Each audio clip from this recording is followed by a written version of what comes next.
Good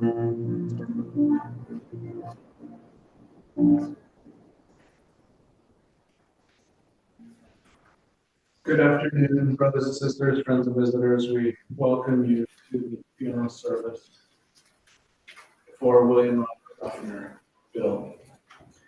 I'm Bishop David Barney, and I'll be conducting today's service. Sitting on the stand with me is President Kirk Hess, who's presiding. We will begin by singing opening hymn number 227, "There is Sunshine in My Soul Today," after which Jared Herzog sung our law for the invocation.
Heavenly Father, we're thankful for the many friends, family, and loved ones that have gathered here today in memory and tribute to William Robert Ruffner. Bill, or as I like to call him these last 25 years, Pops, our friend, father, grandfather, uncle, teammate, teacher, advisor, great man, and example to us all. We're saddened at his loss, but are comforted in the knowledge of and salvation to know that Bill is with Sharon, his bride, and many other family friends on the other side of the veil. We ask a blessing of peace and strength for those that will share their thoughts and gifts with us today. Please look individually and wrap us in your love that we remember Bill.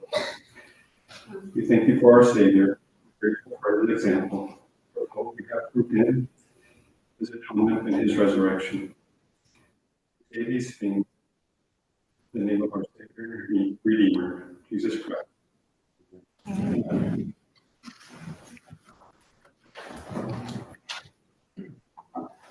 Thank you, Jared, for that beautiful prayer.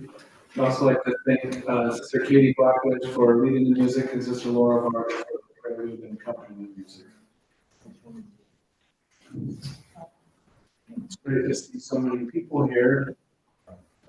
Anyone that knew Bill was impacted in a good way by him. And I had the privilege of meeting him and his wife Sharon 3 years ago, and our ward was formed from other wards together. And it's amazing what a deep impact he had on me in a very short period of time. I'm grateful for this good man, his wife and his family, and on behalf of the family, I thank everyone for coming, those who traveled from near and far. Our services will begin with a life sketch by Valerie Herzog, followed by memories and tributes to Dad by Kristen Benson and Kevin Ruffner, those three of their children. After which, Sister Katie Blackledge will perform a musical number as well as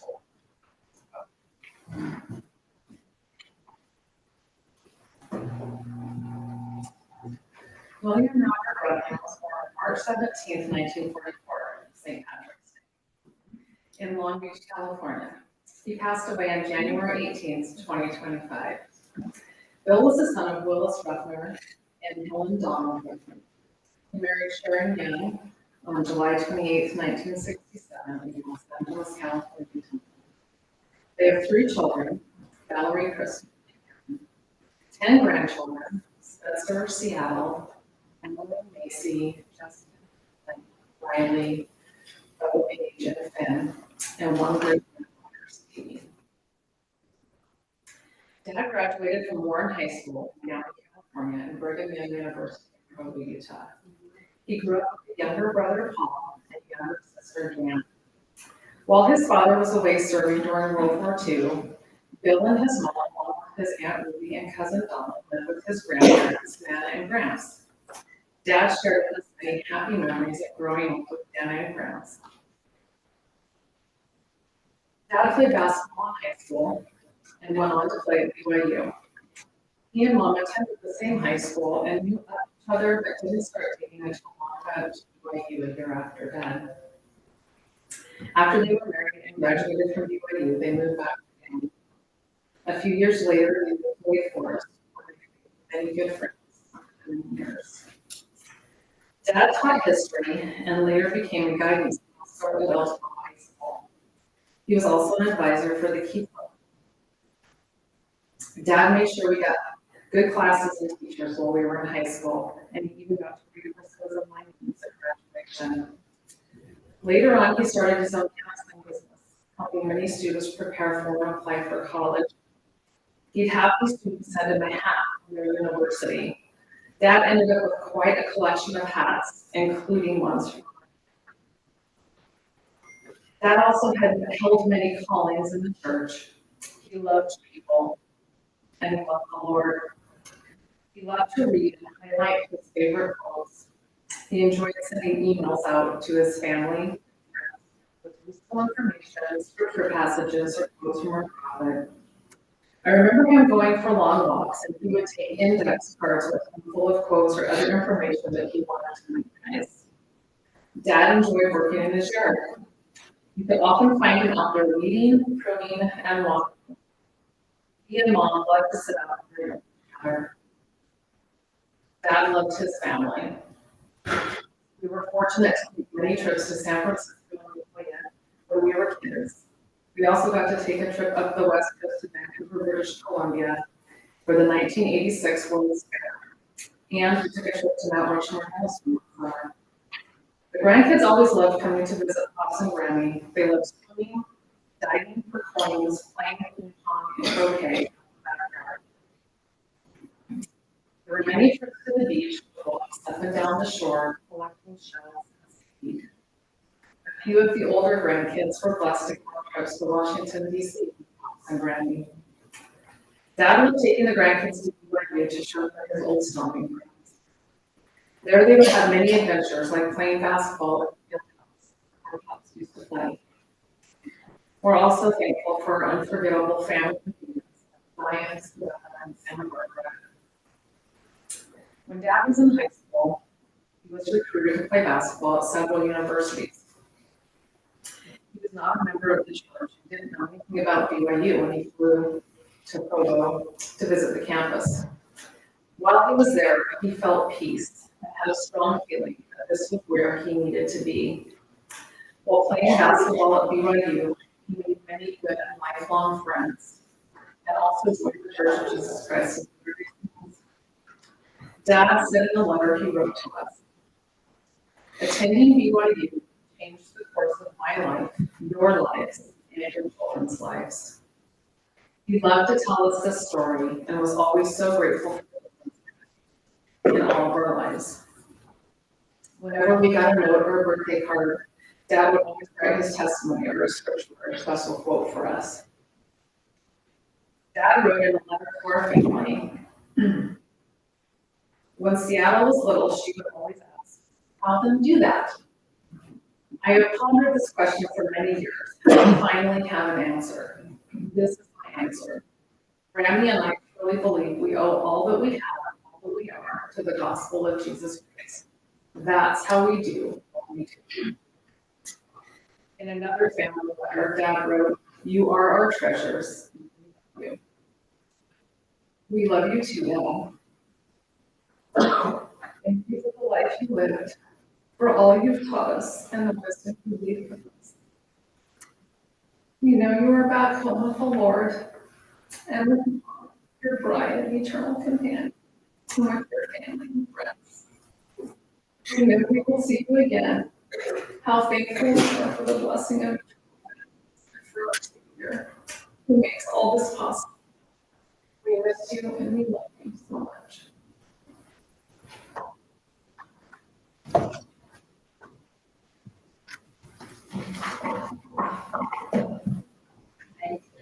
Okay, sorry, I really thought I was gonna be fine. I'm gonna try to step it up and be fun.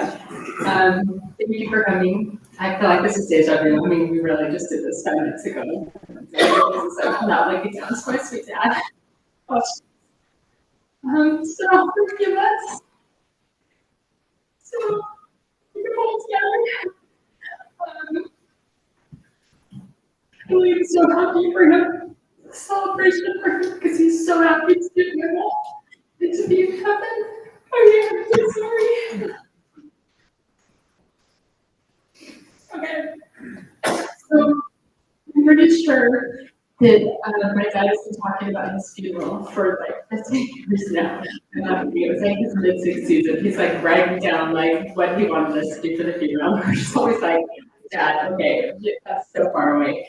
The ironic thing is that when we found out he was sick, not one of us thought to be like, "Okay, Dad, what do you want to do at your funeral? Like, how do you want it?" So, and I, when he passed away, we're like, "Hey, where's that paper? We know he wrote it on the paper, something what he wants." No idea. I'm sure I will find it in all his paperwork at some time. But in the meantime, I hope that we do justice today to you, Dad, for what you wanted. The funny thing is, I think that we finally realized why he was kind of talking about funerals all the time.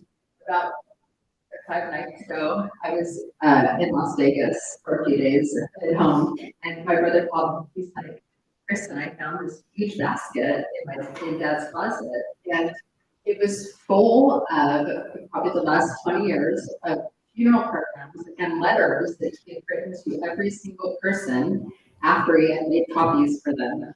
And so when I got home from Las Vegas the other night, I got in around 10, and I just like deep dived into this basket. And I was just like fascinated by it. I just started reading all these letters he had sent, and he mentioned that funerals were his favorite meeting at church.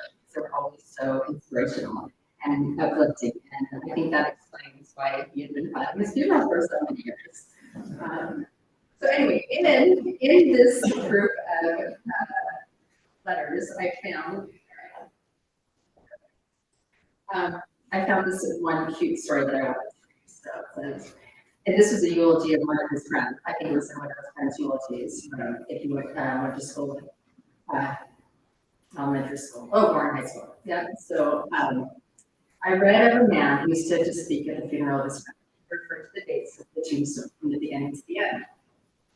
First date was the date of birth, the second he spoke of the tears. But he said what mattered most was his dash between those years. You see that dash marks off the time spent around the earth.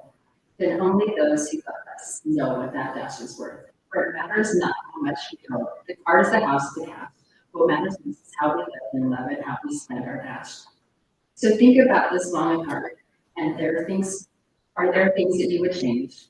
For you never know how much time you have left. If we treat each other with respect and more often where is now, remembering that this special dash might last for a bit little while. So when your eulogy is read and you hear the life rehash, will you be pleased with the things they say? How you spent your dash? And I think all of us that know my dad know that he spent that dash doing amazing, amazing things. If I was to sum my dad's life in one sentence, I think it would be love. And I was to add on to that, I would put and sports.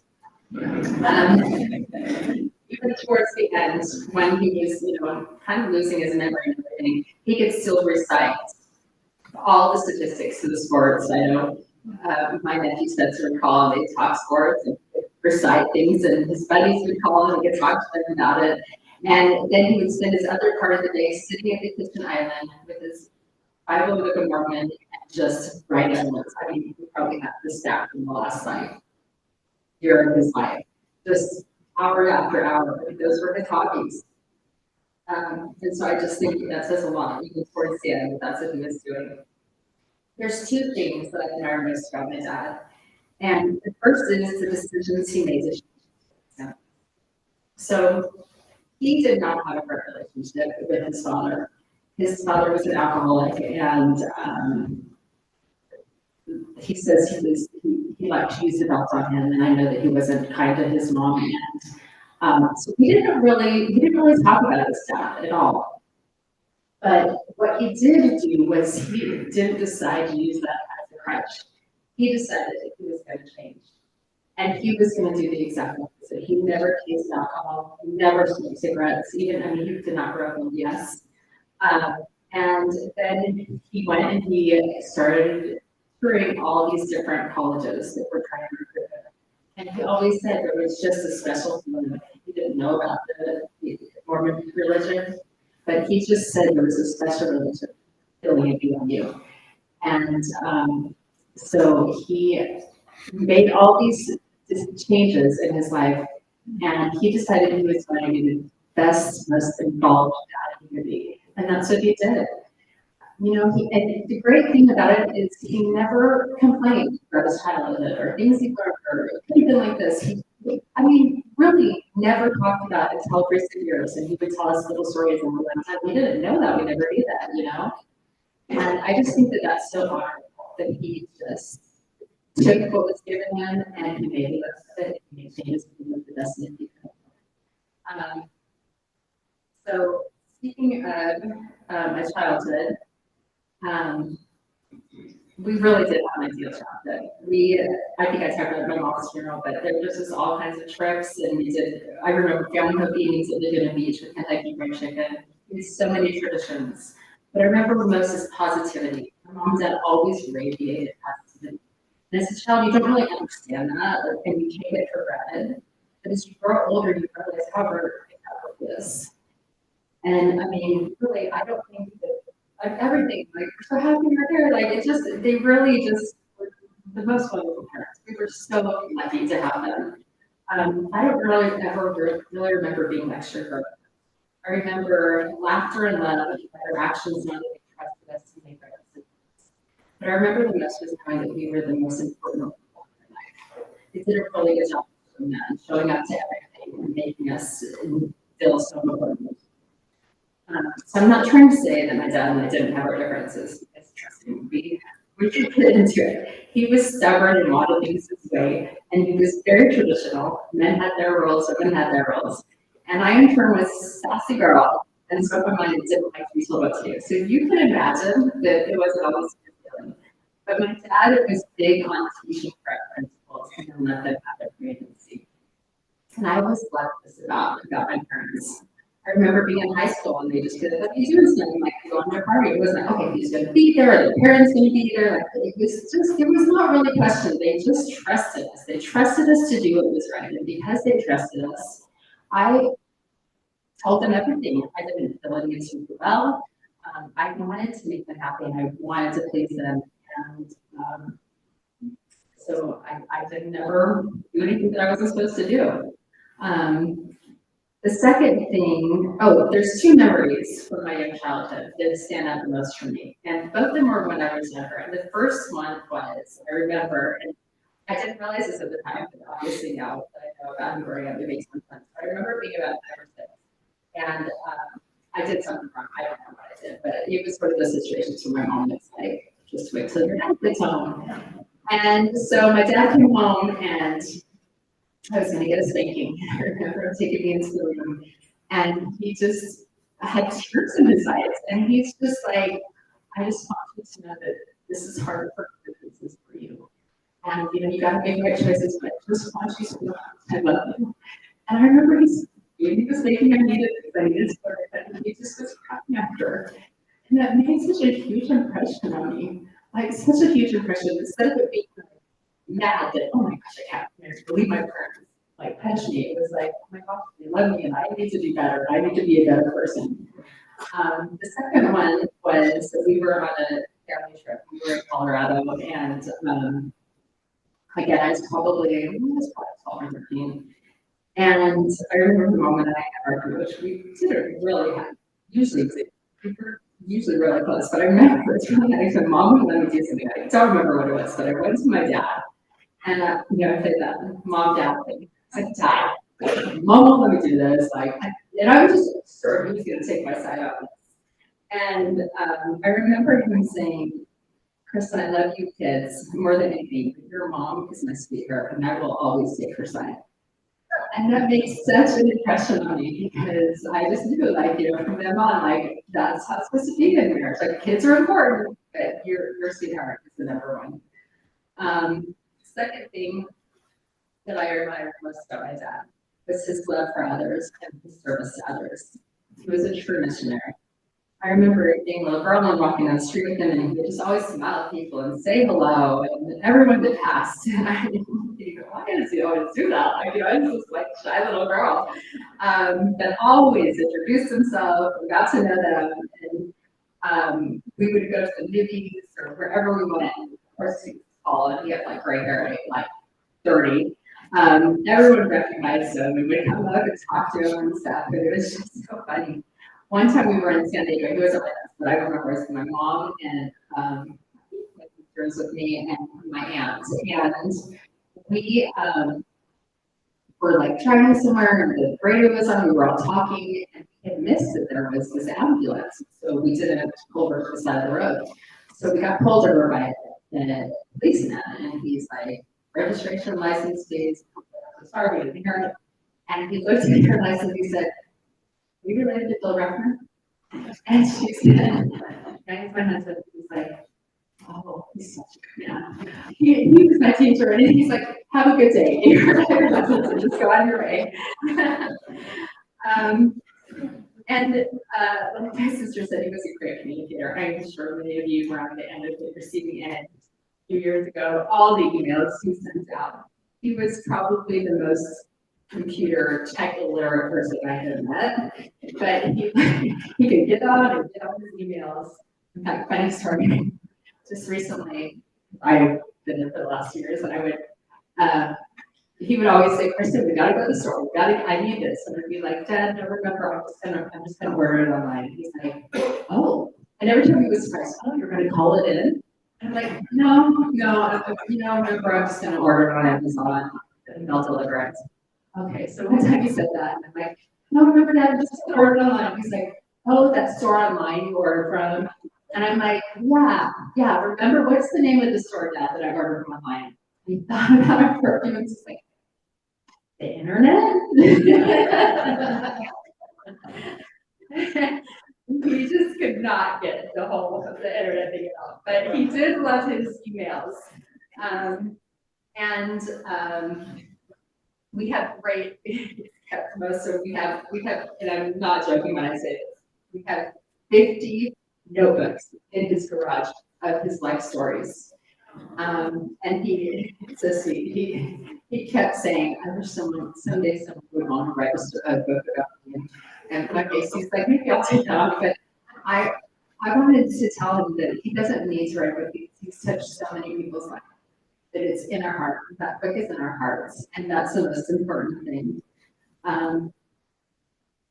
So along with this emailing, his ability to keep in touch with so many of his past acquaintances and friends, he, two of his best friends to this day, who had come over, like, since he got sick a year and a half ago, monthly, and brought lunch and visited with them, Larry and Bob, and he's known them since first grade. They were Three Musketeers, Larry told me, and they have kept in touch all this time. And I know that my dad has helped, and Larry, and they found all these other people they went to school with, and they have this little group that gets together.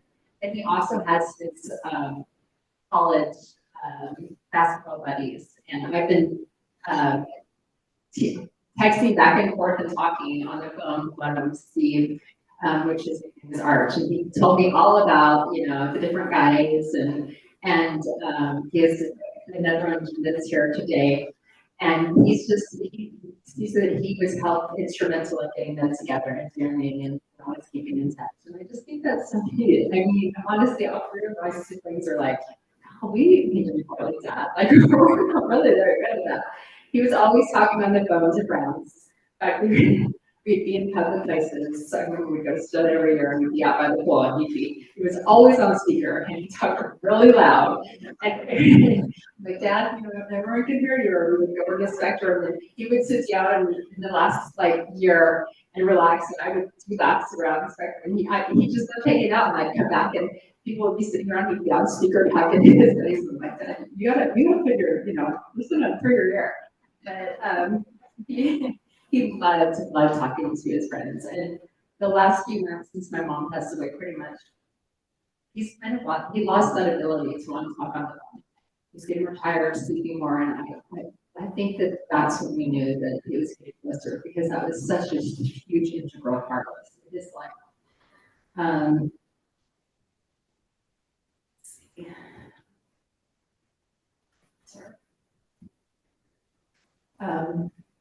So thank you so many people have reached out and told me what a huge impact my dad has had in my life. And I appreciate it so much. I would love to just read it all, but there were a couple that I wanted to share that really stood out. And one, after he taught at Elkhart, he was a PE teacher at the Publix. And he has kept in touch with one of his students, Kinsey, for all these years. And I've heard him talk on the phone with her a couple of times. She's now in Australia with her family, and she still calls and texts and checks up on him. And so I let her know when he passed away. And she wrote, and I hope she's sharing this. I think she's watching from Australia, but she said, "Your dad made such an impact on me at a formative time in my life, and as I was developing into a serious athlete. I've shared his effective and motivational style of coaching with my sports and sales teams for many years. I referenced him in my 8th grade valedictorian speech at graduation. I will never forget the sturdy voice and that's how I felt home phone the following day. I'm so grateful to have had opportunities to do it."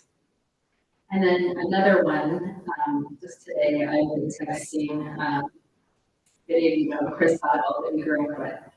And he just texted the nicest thing, and I wanted to share it. He said, "There's always an example from my life and how I try to parent. I've met millions of people and Bill was truly the best person I've ever known. When we were kids, we learned to be like Jesus and start to be. Those the closest to Jesus that we want to know. Bill Ruffner was a shepherd, and I was one of his sheep. He never let me get off very far away. Always there with a smile of love and stake my life until his last day." And I thought that was really sweet. So thank you, Chris, if you're listening. So like my sister said, my dad loved quotes.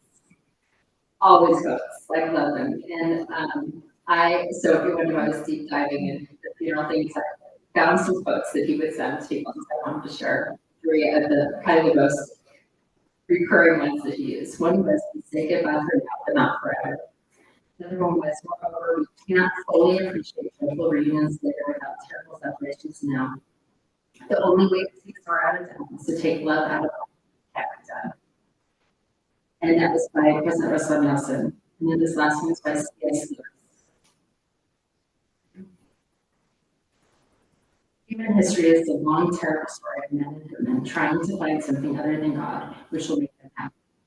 And then he went on to say, we are thankful we have found the church and know God. So my dad was actually diagnosed, I think, over 10 years ago with non-Hodgkin's lymphoma. And as many of you know, a year and a half ago, he was told by doctors his body was filling with all kinds of fluids. And so we took him and they drained like close to a gallon out of his body. And many of you sure got a phone call that he had saying he had 2 months to live. But there's been 2 blessings that have really happened. First of all, we got an extra year and a half with him. He really did not. And they prayed a lot that she would go first. And that happened. And I know he was so happy about that. And the second thing was, even though he had this tumor in his stomach, he never was in pain. Never, that whole year and a half. Never pain. And I know that was a blessing from God.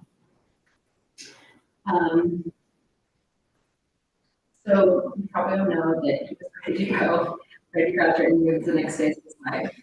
And last year's I've just gotten to know him so much better. And I know I didn't like my dad, but I was always close to my mom. And I remember kind of always knowing I would be the one to take care of them. And they got older and just, I hope my dad goes first because I don't know if I can take care of my dad. You know, it's easier for me to take care of my mom. But it has been to have. He just got kinder as he got older. To watch him before my mom passed away, they had very traditional roles. Mom took care of my dad, my mom did it all. And she couldn't do it towards the end. And he served her. And he was so patient with her. And it was so wonderful to see. And this last few months, it was just fine. You know, we had our little routine. We had to go work out. You get home soon. Come home and we'd make dinner, or I'd make dinner, we'd watch a little show together for 10 minutes before I fell asleep. But it was such a special time to have that. I will never forget listening to that gift. So I was able to have that with him. In a hard month, got sicker and sicker, and it happened quickly. But I came home from Christmas and my family had gone on a cruise, and then I was home for Christmas and my brother was with me for a couple of weeks, which was wonderful that I had that time. But he had deteriorated more. And I hit a low. Like I think I knew it was close, and I just was really down, and it was taking care of him, and it was hard. And when he passed away 2 weeks ago, early Saturday morning, brother came and got me. I had not slept, I think, the whole month. Like, honestly, because I was up with him throughout the night. But he got me, so I think he passed, and went in there, and again, with my mom, said this the same thing, but there was just this peace and joy that it was almost tangible. And I was telling a couple of people, I kind of like, the way I could explain it is that my mom and dad had been planning on this. They had been praying for this. They were praying they were going to go together. They were ready. And it was almost like when you're planning this break trip to Italy, or 2 little kids like getting ready to go to Disneyland, and knowing that they were there together. They were where they wanted to be. They were happy. They were healed. They were their Disneyland. And I know they're living their best life together. Is doing the things he does most, teaching and serving the family and friends in the presence of the Savior. And that gives me so much joy. We love you, Dad.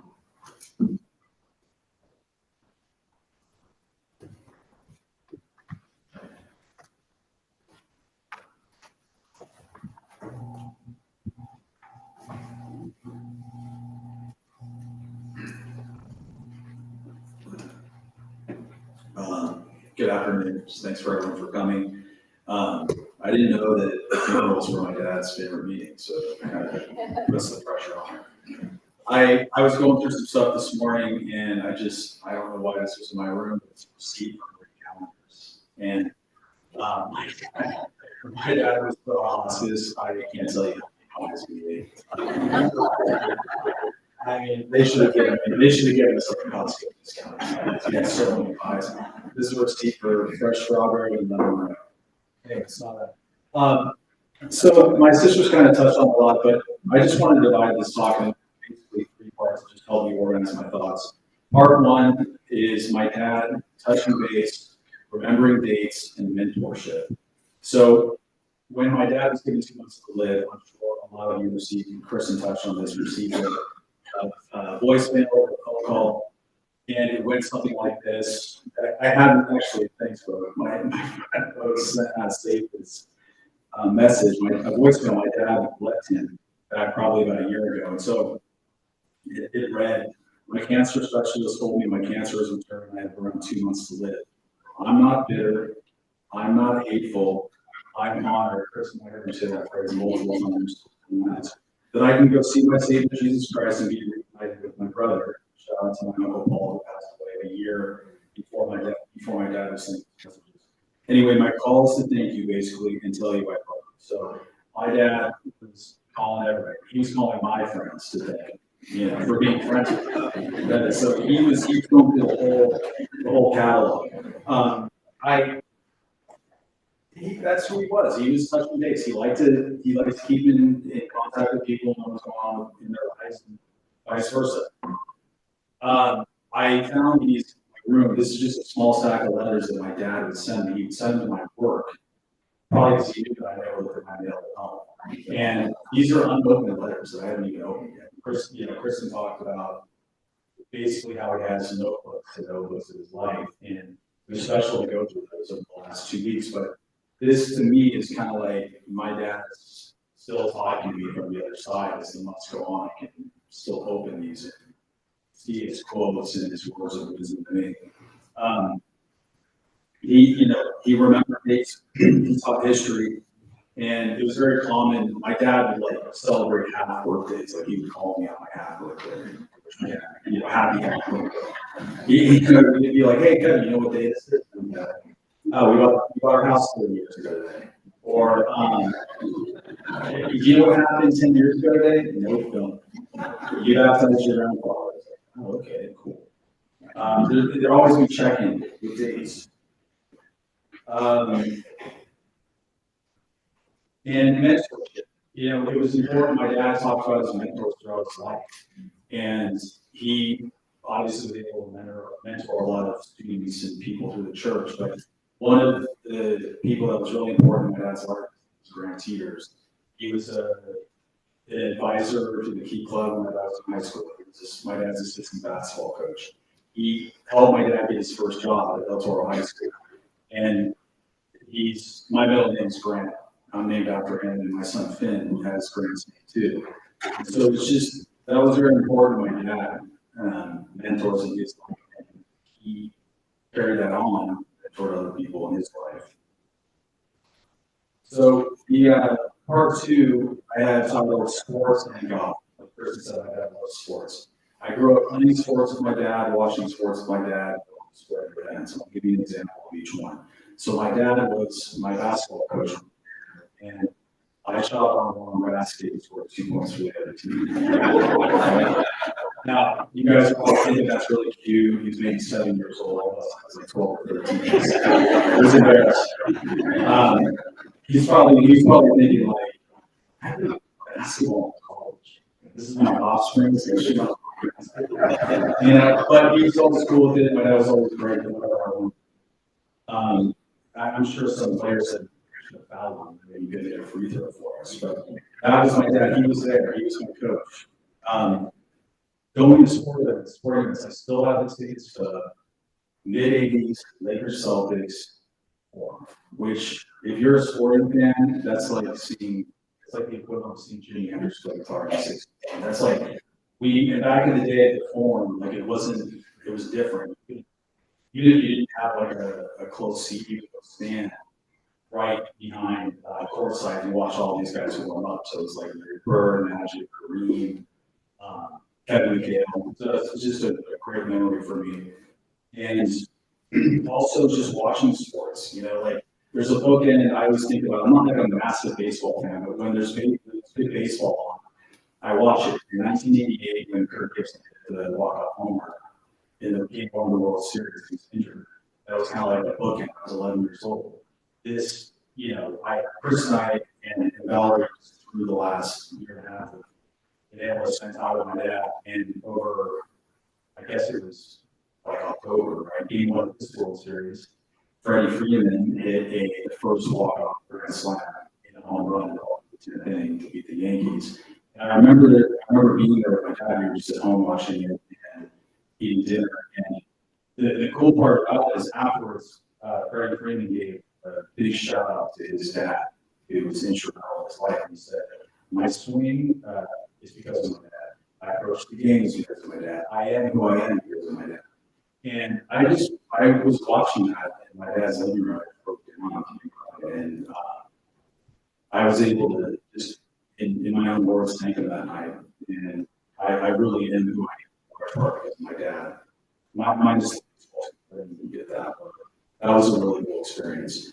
As far as, religion and God were a part of my dad's life, he really taught us to be the best we could and to,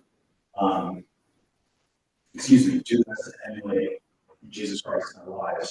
When I was younger, I decided to go on a mission. For those of you who don't know, if you decide to go on a mission in the Church of Jesus Christ of Latter-day Saints, you have to be a bishop. And I was fortunate at the time that my dad was my bishop. And so I was invited out to school. There's an office in this building. And I showed up, he had like 8 meetings on Wednesday nights or whatever. And I remember knocking on his door and he was sitting down and letting me know I wanted to go on a mission. That was a really great memory. Again, a huge influence on me and wanting to do that. And that year, that was like 1998, with just have a memory of when you get a mission call from a letter. And I remember being in the backyard with my parents in the grass. I remember that. I was with my mom and my dad, and I opened a letter saying that where I was going to go on a mission to Chile. And those are just great experiences. It's fun. As great as my dad was, he taught us the important things.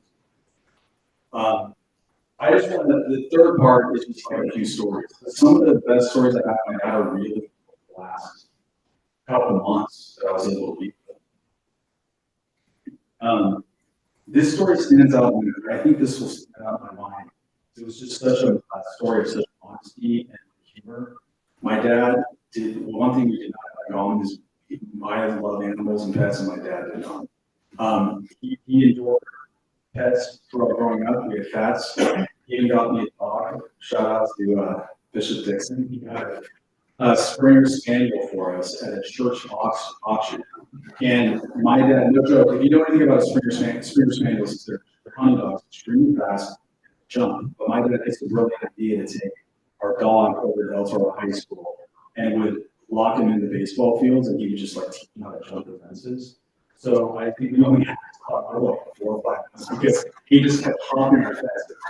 So like I don't know if my dad loved that dog or he was just like secretly teaching him how to like escape. But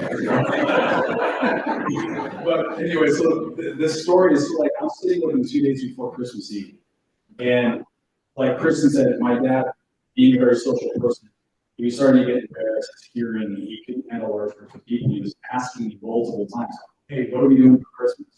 And it was just me and him. I'm like, "Dad, it's just you and me." And he was like in his chair, and he's kind of like looking up. His eyes were closed, and he was aware, but he was kind of in a different place. And he's like, "Okay, that's cool." And I'm like, "Well, I was thinking about maybe bringing my cats down for Christmas," like half serious, half joking around. And he's like smiles, he starts laughing. He's like, "Okay, I love you, but you stupid." I will never forget that story. It's so great. That's so wonderful. Just the honesty and the love, like combined in this thing. I'll leave one last story before I just wrap up. In November around Christmas, so I was taking care of my dad. I do bail on bail, so I bail people out of jail. So it's common for me to have to go in the middle of the night to do this. So on this particular night, my dad was a night, so it's around 2 a.m. I had to run to the jail and say, I said, Dad, keep the phone on you. We'll be back in 2 hours. So he's like, okay. And I knew he most likely wouldn't because he didn't keep his phone around him. But anyway, I get back to his house around 4 a.m. And he is in our front yard on a bench, like cold, like just waiting for me. And I'm like, Dad, what are you doing? It's 4 a.m. I told you I'll be back. And he's like, well, I just wanted to make sure we're okay. And that was such a powerful moment for me as a son. My dad was 80 years old, I'm 47 years old, and he was still waiting for me to get home. And this is kind of a full circle. But in conclusion, I just want to say, again, like going back to my house as often as I have over the last couple of years, seeing how many people have influenced my parents and tried to help out. I mean, there's so many people I could give things to. It's been really humbling. I really have. I'd like to give a shout out to our family, friends, and Taylors. They're just amazing. Joyce, Sydney, Craig, and Debbie have been amazing. And to see how lucky I've been to grow up with these people, and there's so many mentors I have personally in this audience that I've been able to talk to.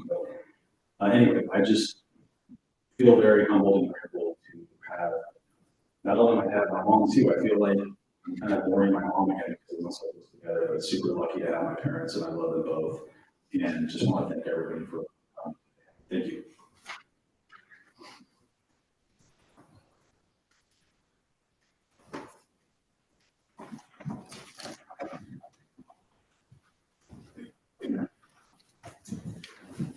Before I do my song, I just like to share a couple of things. I told Kristen and Kevin and Valerie a couple of things when we were talking about doing this today.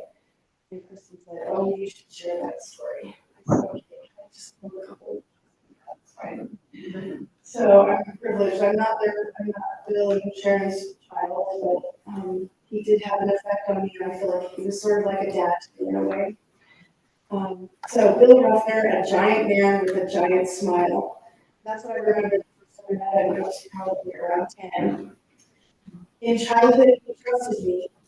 He trusted me to come and look after his kids when I could go to the temple. And I remember that. And I remember that he would always say the most lovely things on the just lived around the corner, and he would drive me home after. And it was the nicest, most beautiful moment I had with adults. Never had that with adults. Not to say my parents weren't great, but it just was different. And as a teen, he advised me. He advised me to start coaching. He advised me in my school experiences. He was my counselor at high school. Somebody and he advised me in some homes. And then one time he had been telling me, advising me about singing at choir and kind of encouraging me to do my job a certain way or whatever. And it turns out that I was the choir director, and so I said, Bill, we're really having a hard time. I didn't say Bill, I said Bishop. Bishop, we're really having a hard time. Would you please come and be the choir with us? And he, oh, hey guys. And he said, I don't sing. And I said, I don't care if you sing. I need more bodies, and I need people who will support, people who will have influence, who can draw other members to the choir. Okay, I'm going to do it for you. And he came, and now that he's gone, I'll say, he wasn't able to carry two. Like at all. It's pretty funny. And I told him, I It's okay, just sing however you want, the Lord will your service. And he came and he sang in my choir for the entire time that I was the choir director, and it was awesome. I loved him for that. And he brought other men. He went and he got other friends and brought them to the choir for me. After my mission, I served my mission in England, and England, I spoke English, whatever. But for some reason, he had this idea that I spoke a different language, and so every time I would come see him, he would ask me to do my British accent for him. And so I would sit next to him at church and speak to him in a British accent. It's hilarious, and he just got so kick out of that. As a middle-aged woman, he watched over my parents. When I was a middle-aged woman, he watched over my parents.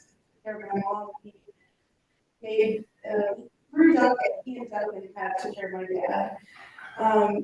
But the one thing that was really special and very life-changing for me was that one day I was living up in Oregon and I got this phone call from Duncan, and Duncan said, you guys really need to move home and contact me. So, and shortly after that, I found out that my mom had fallen, and shortly after that, Bill Ruffner had called her into his office, essentially. You need to go to the temple. And my mom said, well, I don't know. It's scary. Husband's on whatever, and the whole thing about underwear and stuff. I just don't know if I can handle it. And so Bill said, no, you need to go for yourself. And so she did it. She got herself together and she went to the temple one time. And then it was not very long after that she died. It was a really beautiful, special moment in our family's life. Joyce and Sharon and Bill and Duncan, they did something really special for me. It was kind of a hard time in my life after our son died. And I wanted to go to the temple and have for him for endowment. And the four of them rallied around me, and we all went together. And we did work for my son. Time and I felt like they were my family. I knew they were my family, and they loved me. They supported me. It's something that was so special. And as a woman, in the last few years, I'm looking in the church world. In the beginning, it was kind of sometimes for him, sometimes for me, and he would be on the back bench right there. He would sit by him. And at that time, I wasn't the music chorister. I was just a little me sitting there by myself, feels sorry. Oh, we sat down with Bill. And I had many, many sweet moments on that bench. It was a tremendous example of positivity and love. Anytime anybody's saying anything up here in this pulpit, he kind of lean his head back and close his eyes, and he has a smile on his face, and he might be humming quite loudly next to me. And then after it was over, he would often stand up and reach out, hold their hand, give them a little hug, or touch their and say, that was beautiful, just like heaven. And the first time that we sang the song, It Is Well With My Soul, new hymn book, he did that very thing. He laid his head back and he just listened, and he knew it was me afterward, and he said, isn't that beautiful? It was just like heaven, like angels. And I remember thinking, yeah, it's just beautiful. So when the kids asked if I would sing, I decided to sing that one because I have such a happy memory of that. And it just really resonates. The words are beautiful. And one of the words that, some of the words that are in it speak of faith turning into sight. Not having faith, but knowing, which is more than faith. And he had that. He knew. I remember one time he said, he was in Sunday school, and commented, people talking about how you can have an effect in everyday life, and I remember, I have never forgotten it, and I've always kept one car, because I don't have one. He would keep a book of Mormon in his car with his testimony in it, a $5 bill, a spork from KFC, and any kind of or something that you might find, a little thing of like Kleenex, and some wipes. And he would keep that in baggies in his car, and when he got his first person that needed something, a little bag, and say, here, congratulations. I love Bill. I love you, Bishop. And thank you for letting me speak in the room. I just need a couple of seconds. Calm down.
I have been,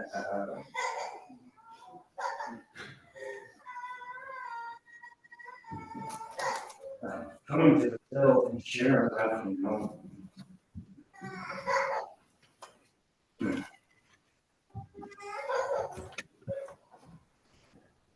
Since 1991, and I've heard some new stories today, and I've laughed and I've cried sitting back here, and that music one of it was amazing. Bill was, so when you marry into a family, I think any mom and dad knows that usually the girls stay close, and you have boys, they go away. They go to wherever the girls are. So I have spent so much more time here at this house with my family, and very blessed to be part of it, and to see this guy that I met. Really, my introduction, because you don't, when you're marrying and you're getting close. It was at the Stephen X restaurant on up by BYU, and he sat me down. I think we kind of invited him. It's not Stephen X. And his long box, the shake, burgers and shakes or something like that. And, we started talking about. I think I asked him for permission to marry Kristen. He was like staring at my soul. You know what I mean? And I was like kind of trying to bring back contact with him. He's just like, you know what I mean? That's how I felt. I feel like it was like, stay with me, you know, like his first and only question really was, his concern. And he said, how are you gonna take care of her? What are you gonna do? And I didn't know. I don't know what to say. But I remember feeling that. I should not mess this up because this big guy's coming after me.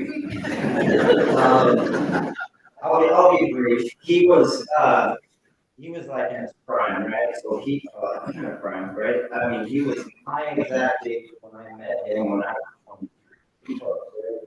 So, 32, 33 years ago. And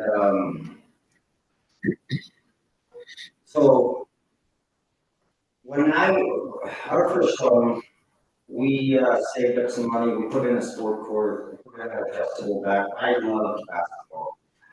So when I met Bill Ruffner, I was very intrigued. He played college ball, we won the national championship. I mean, I was very, very impressed. But he was quite a little older than me, and I was playing all the time. So we just put in this basketball court, and I knew that I would get crazy. I could do all kinds of fun dunks and stuff, and this is what I said basketball, right? So it would come down a few inches. But Bill can jump. That was the thing, right? So he was 6 inches taller than me, and the rim was 6 inches lower than it normally is. And I can do all these dunks and stuff. He can't even touch the rim. But when we play one-on-one, I never got close to the basket because he knew what to do. He had the skills, and he would bump me, push me, shove me, hold me. He'd do all this stuff, and I was just like, "This is not even basketball." We actually. He came from the city leagues because Jerry Dow and Kristen and I were in the same exact neighborhood, Utah County, Tully, and just so many fun experiences. He would come and watch me play in either city league games and stuff like that, and he at the beginning he would bring this little kit, you know, his shoes and his shorts and stuff. But then as just how these kind of leagues are, forfeits and all kinds of stuff. So he started bringing his gear and his trunk, and sometimes he brought it out. Sometimes we played it out. So it was fun. But he always conducted himself like what you're hearing. Because sports is usually not that way. Um,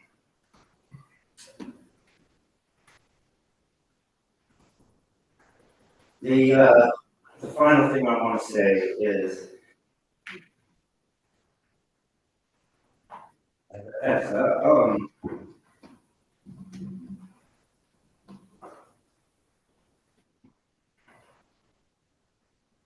Bill and Sharon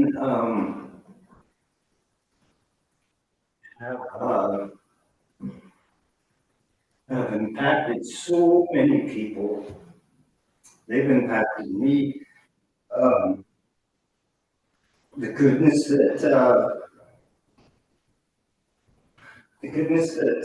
came off of them is, I'm just, I don't know, they're going to be missed. As a dad to my kids, this is what I'm trying to get out. As a dad to my kids, I saw Bill be unbelievably patient, and just keeps his mouth closed. Early when I was visiting, like the first few years, and there'd be a little mix up or whatever, and and Sharon, and talking about being married for a number of years, and Bill and I would look ourselves outside, and he'd be like, I guess I shouldn't have said that. And I'd be like, yeah, I shouldn't have said that. I saw that go away. I saw him just stop saying those kinds of things and get Sharon a little excited or whatever. But it's been a journey, and I'm so grateful and blessed that I was able to see him mature and become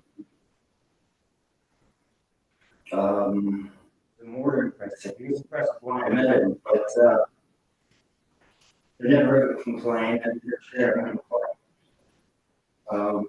Two great people, and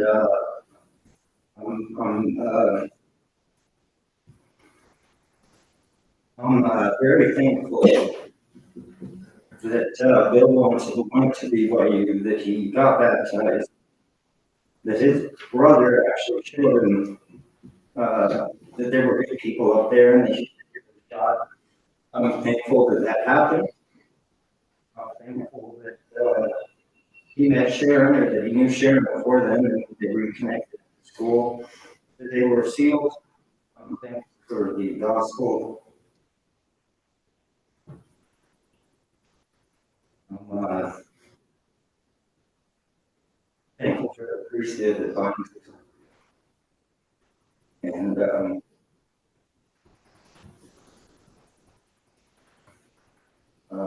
we will pay tribute to Bill as we move forward. Bill and Sharon have just been an amazing influence in all of our lives, and I'm thankful for the blowback that happened and that I was part of it. In his name, Jesus Christ. Amen. Thank you to all the family. One of the things that is so impressive is the Ruffner family and their children and how supportive they've been. I visited Bill shortly after he found out he had 2 months to live, a year. And he just said, it's so wonderful. My kids are all coming. They're trading off, and this is just the best. And he said, I just calling everyone. I talked to someone, a childhood friend that I haven't talked to in 65 years. He just all day long was just calling people to say goodbyes. And so it's such a wonderful lesson to know when you're going to die. Because it's like, oh my gosh, I was like trying to comfort him. It was just like, I was like 50 minutes. And I'll just share one brief experience I had with Bill. That when our board was formed 3 years ago, I was a bishop, and I built scheduled almost the first week. The schedule was I heard a lot about the Ruffners, but we sat down in the same office where he had been bishop, and he brought with a bunch of quotes and scriptures that he wanted to share with me. me and just wanted to introduce himself. And then he just kind of the way it's been described, he just kind of looked up and around and said, a lot of sacred moments in this room. A lot of sacred moments in this room. And he says, I'm praying for you. And for the last 3 years, all the time when I would see him talk to me, I was saying, you're doing a good job, Bishop. And he had no idea how much that would be coming from Bill Ruffner, who's a legend. And he's just that kind of guy. I mean, I'm just in his life, some guy who's the bishop of church, but he just, everyone around him, he just lifted them up and built them up. And from all that has been said, I just feel inspired to be a better husband and be a better father. I've known him. Our concluding remarks will be from President Kirk Hess. After Hess's remarks, our closing deal will be for 86, how great thou art. After which Spencer Herzog will offer the benediction. Immediately following the service, family and friends, those who've been invited, there's a luncheon following after. Thank you.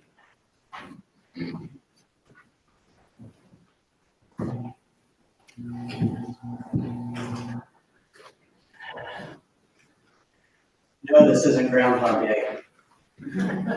This is a celebratory day, and such a great opportunity to be able to be here with the Ruffner family once again.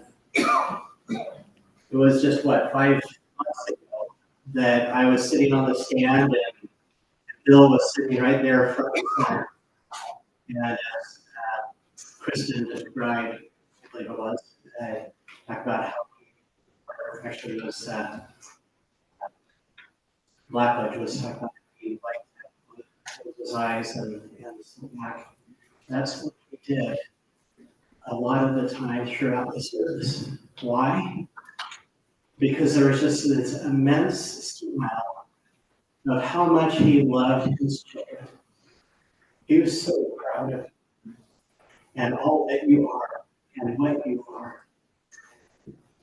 So grateful that he has been able to endure to be able to enjoy the blessings in his life. That was his time to be able to be in this meeting with him and to be able to see his love for his family.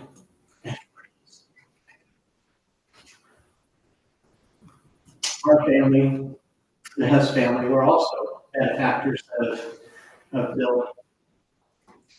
Perhaps my siblings probably would not have gotten into college had it not been for his architectural skills and writing resumes. So we are forever grateful for his help there.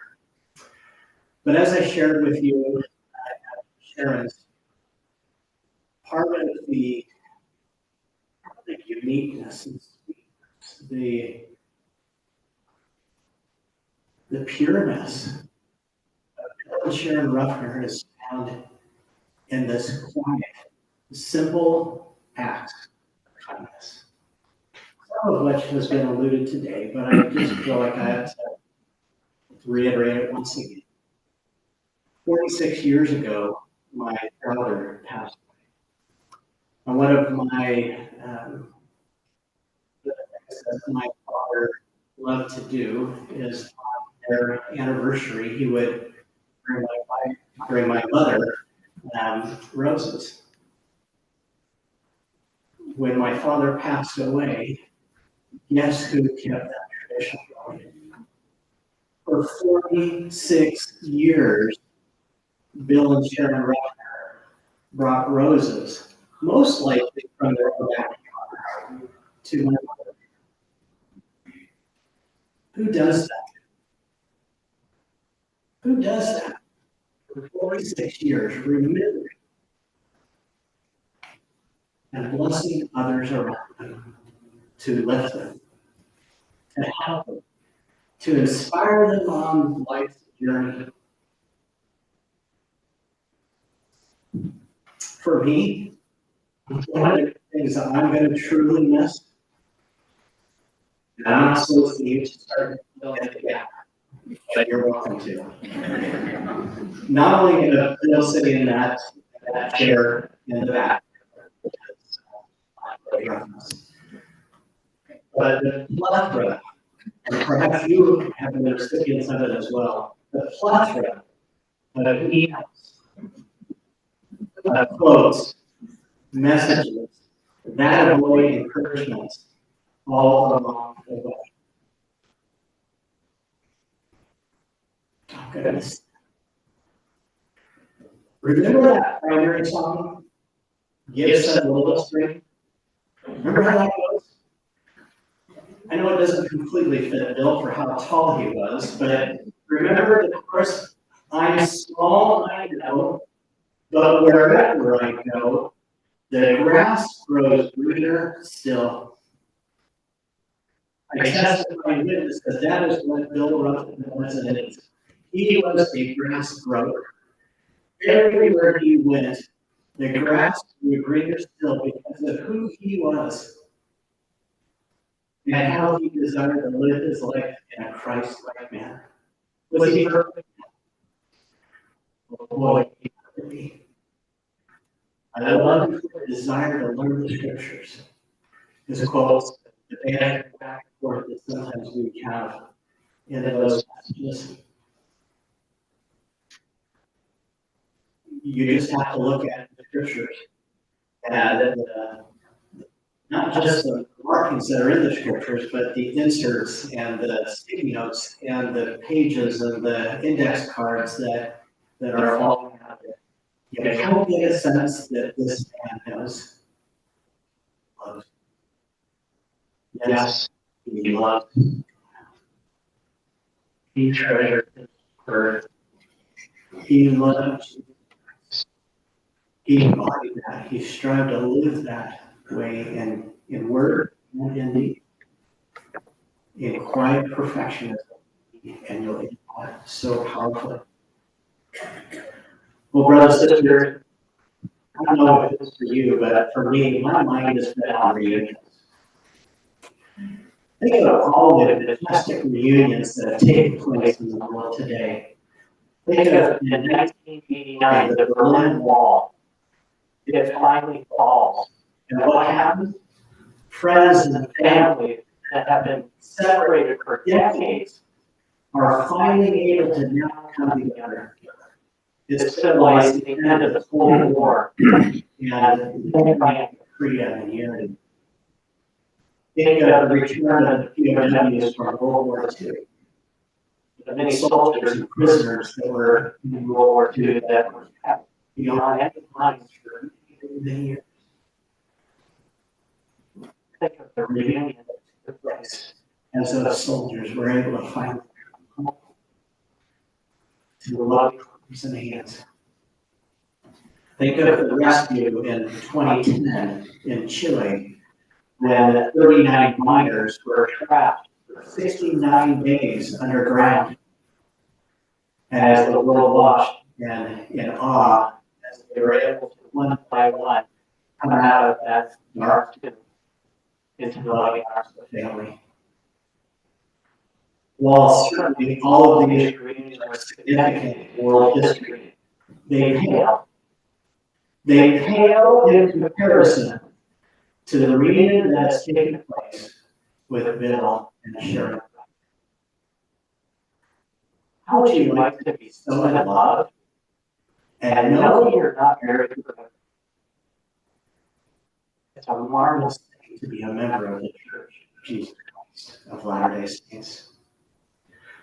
President Joseph F. Smith painted a glorious reunion in the 138th section of the Doctrine and Covenants, where he said, "And there were gathered together in one place an innumerable company of the spirits of the just, who had been faithful in the testimony of Jesus while they lived in mortality. All these had departed the mortal life with a firm hope of glorious resurrection through the grace of God the Father and his only begotten Son. I beheld that they were filled with joy and gladness, and were rejoicing together because the day of deliverance was at hand." Can you imagine what that must have been like, that anticipation? It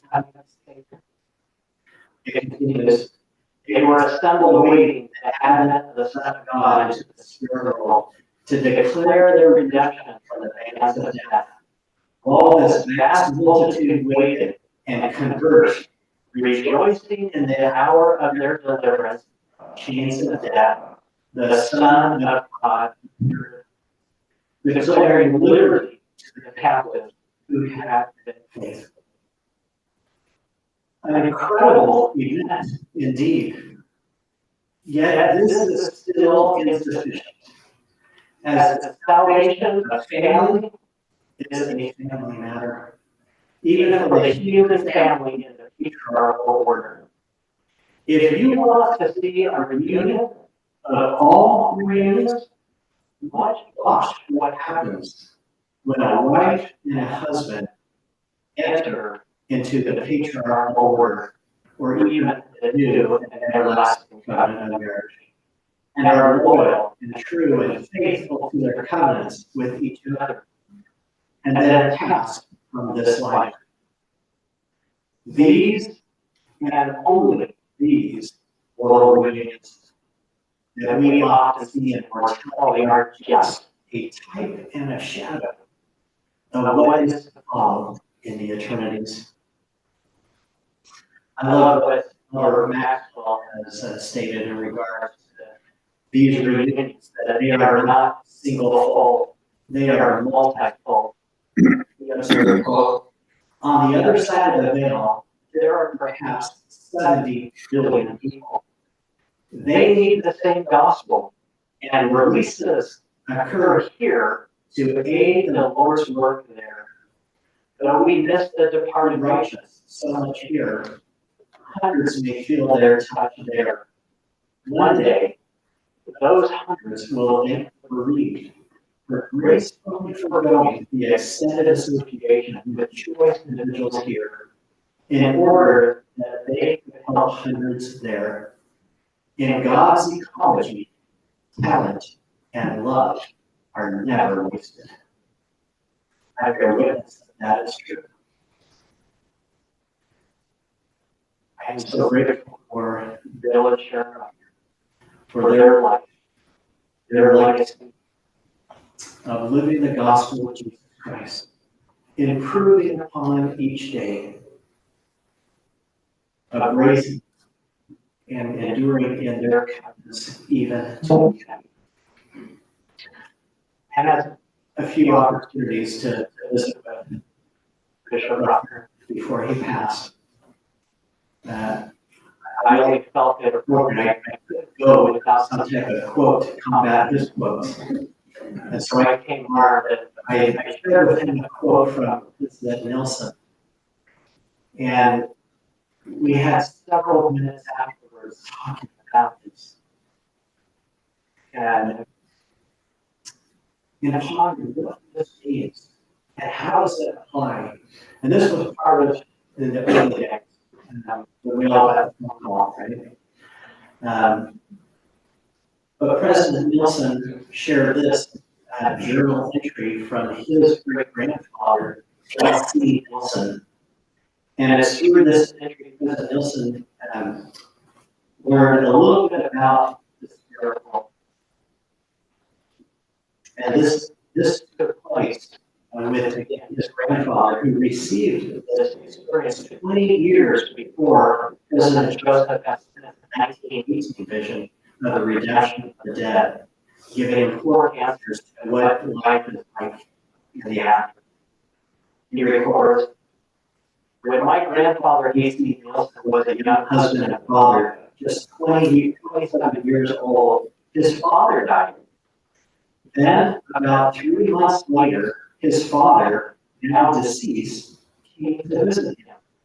The date of that visit was the night of April 6, 1891. Grandfather Nelson was so impressed by his father's visit that he wrote the experience in his own journal for his family and his friends. The following are President Nelson's grandfather's words about this sacred experience. Quote, I was in bed when Father entered the room. He came and sat on the side of the bed. He said, "Help, my son." I had a few spare minutes, I received permission to come and see you for a few minutes. I am feeling well, my son, and have had very much to do since I died. What have you been doing since you died, Father? I've been traveling together with apostles Erastus Snow ever since I died. That is, since 3 days after I died. Bill and I got a kick about who is going to be your companion when you get to the other side of the veil. I suggested that he look up my dad. I suggested that he look up my son and to give him my love. But we enjoyed talking about perhaps his brother. To be companions with his brother would be the glorious. He continues. I received my commission to preach the gospel just 3 days after I died. You cannot imagine, my son, how many spirits there are in this circle that have not yet received the gospel, but many are receiving it, and a great work is being accomplished. Many are anxiously looking forward to their friends who are still living to minister to them in the temples. I've been very busy preaching the gospel of Jesus Christ. Father, can you see us at all times, and you know what we're doing? Oh no, my son. I have something else to do. I cannot go when and where I please. There is just as much and much more order here in the spirit world than in the other world. I've been assigned work to do, and it must be performed. We intend to go to the temple and get sealed to you, Father, as soon as we can. That, my son, is probably what I came to see you about. We will yet make a family that lives throughout the eternity. Father, is it natural to die? It is just as natural to die as it is to be born. Or for you to pass out of that door. And here he pointed at the door. When I told the folks that I could not last long, it turned dark, and I could not see anything for a few minutes. Then the first thing I could see was a number of spirits in the spirit world.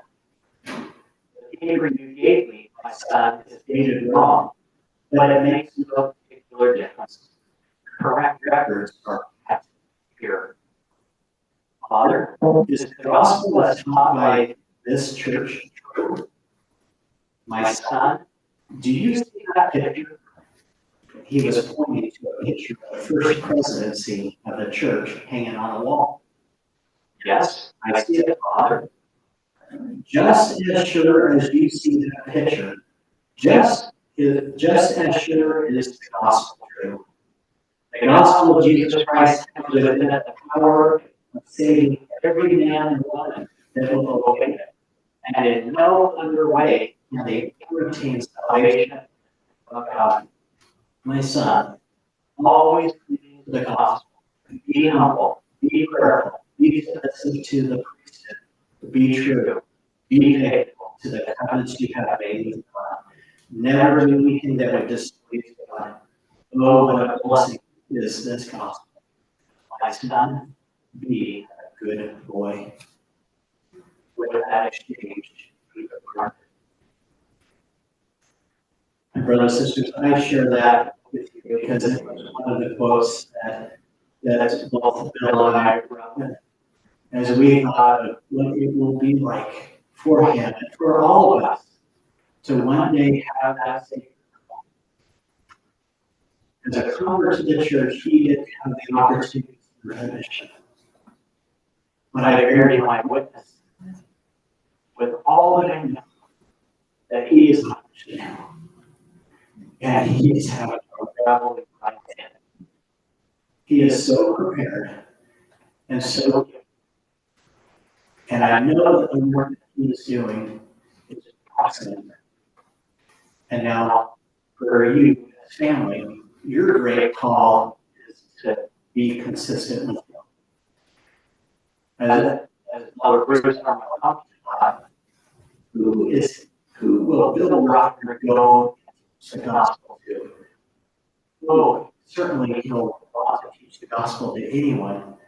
But most importantly, he is going to be going to family.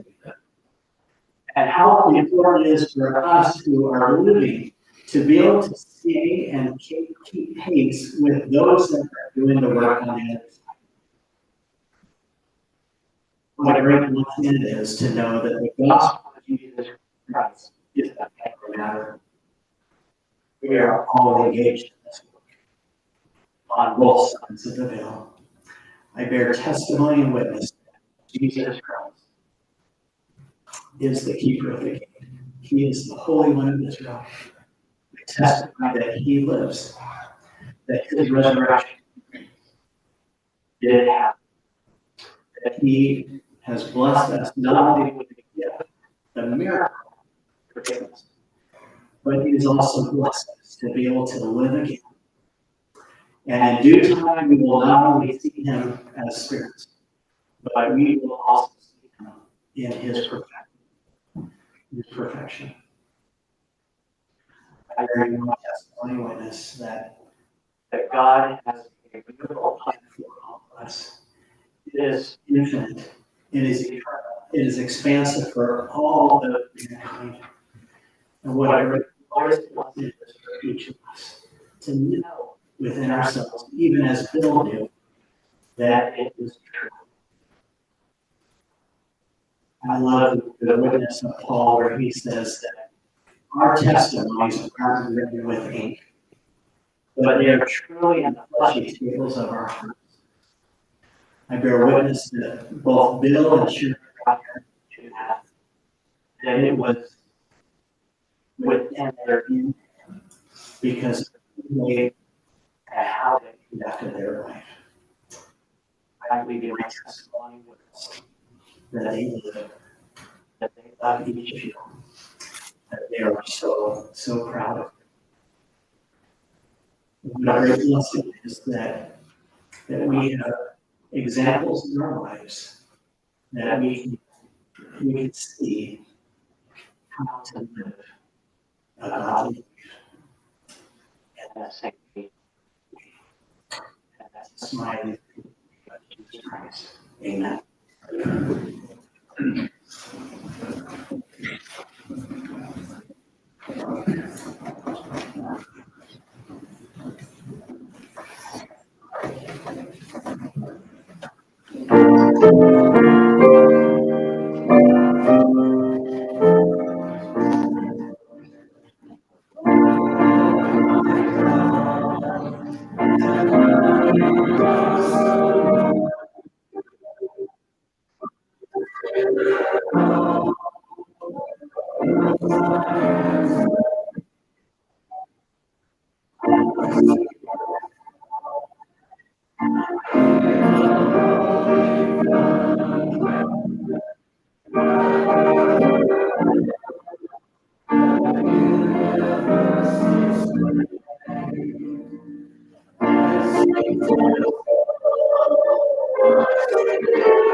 Our Heavenly Father, we thank you for this day and for the wonderful opportunity we had to gather together today to celebrate the life of our friend and family member, Bill Ruffner. And we ask you to help us as we listen today to the wonderful memories and stories we've shared about Pops, that we'll be able to have them stick with us and to always strive to be a little bit better, like you would want us to be.